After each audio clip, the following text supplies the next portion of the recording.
Hi friends, இன்றைக்கி ஒரு டிஃப்ரெண்ட்டான ரெசிபி பார்க்க போகிறோம். Pepper soya. நான் வந்து 2 டேபிள் ஸ்பூனுக்கு பெப்பர் எடுத்திருக்கேன். இஞ்சி பூண்டு, அதுக்கப்புறம் 2 பச்சை மிளகாய், கொஞ்சமாக சீரகம், 2 தக்காளி.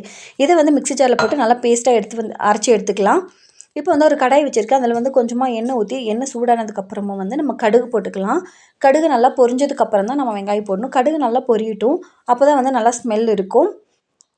இப்போ வந்து நம்ம தேவையான அளவுக்கு வெங்காயம் வந்து போட்டுக்கலாம். நான் ஒரு பெரிய வெங்காயம் எடுத்திருக்கேன், அதை தான் கட் பண்ணி போட்டிருக்கேன்.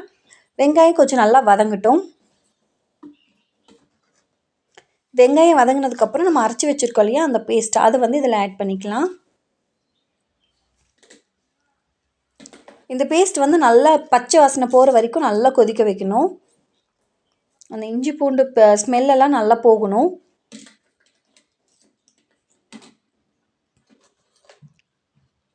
இப்போ இதில் வந்து நம்ம என்ன ஆட் பண்ண போகிறோம் அப்படின்னா, ஸ்மெல்லுக்காக கொஞ்சமாக கரம் மசாலா, அதுக்கப்புறம் மல்லித்தூள், மஞ்சள் தூள், இவ்வளோ தான் ஆட் பண்ண போகிறோம். ஆட் பண்ணிவிட்டு நல்லா மிக்ஸ் பண்ணிவிட்டு இதையும் கொஞ்சம் கொதிக்க வச்சுக்கலாம். நல்லா ஹை ஃப்ளேம்லேயே வச்சு கொதிக்க வச்சுக்கலாம். நமக்கு தேவையான அளவு கருவேப்பிலையும் இதில் ஆட் பண்ணிக்கலாம்.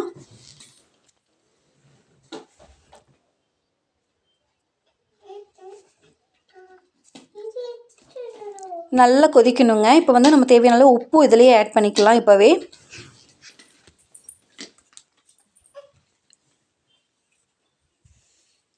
நல்லா எண்ணெய் பிரிஞ்சு வருது பாருங்கள். கொஞ்சமாக தண்ணி கூட கொஞ்சமாக ஆட் பண்ணிக்கலாம்.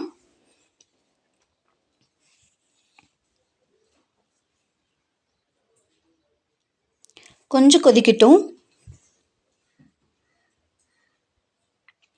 நீங்கள் இதை வந்து இந்த கிரேவி வந்து நீங்கள் திக்காகவும் செய்யலாம், கொஞ்சம் தண்ணியாகவும் செய்யலாம்.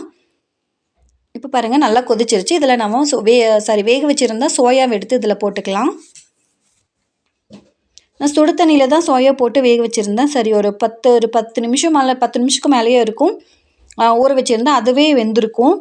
ஸோ இப்போ வந்து சோயாவை ஆட் பண்ணதுக்கப்புறம் நல்லா மிக்ஸ் பண்ணிவிட்டு ஒரு 5 மினிட்ஸ் அளவுக்கு நல்லா கொதிக்க விடணும். அந்த தண்ணியெல்லாம் கொஞ்சம் ட்ரை ஆகட்டும். இப்போ வந்து லாஸ்ட்டாக நம்ம பெப்பர் ஆட் பண்ணிக்கலாம். பெப்பர் ஆட் பண்ணிட்டு ஒரு 2 மினிட்ஸ் நல்லா வதக்கிட்டு, நமக்கு தண்ணி வேணும்னா தண்ணி ஊற்றிக்கலாம், இல்லைன்னா அவ்வளோதான். பாருங்கள், பெப்பர் சோயா ரெடி. இந்த டிஷ் செம்மையாக இருக்கும் சாப்பாடுக்கு. இந்த சேனல் உங்களுக்கு பிடிச்சிருந்தா லைக் பண்ணுங்கள், ஷேர் பண்ணுங்கள், கமெண்ட் பண்ணுங்கள். மறக்காமல் சப்ஸ்கிரைப் பண்ணிக்கோங்க. தேங்க்யூ.